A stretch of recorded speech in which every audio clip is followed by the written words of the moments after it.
Ayan mga idol, oh. Lagyan tayo idol. Para may kulay idol, oh.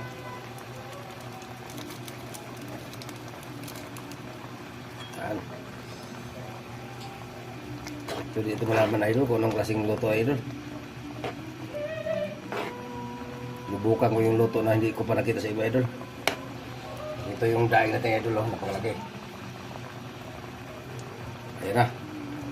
Sa buong daing na idol, oh. Yan.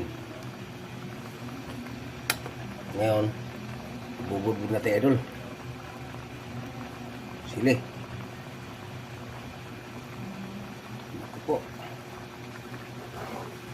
Ayan na lumubog idol. Sobrang laki eh. Ay lumubog parang barko.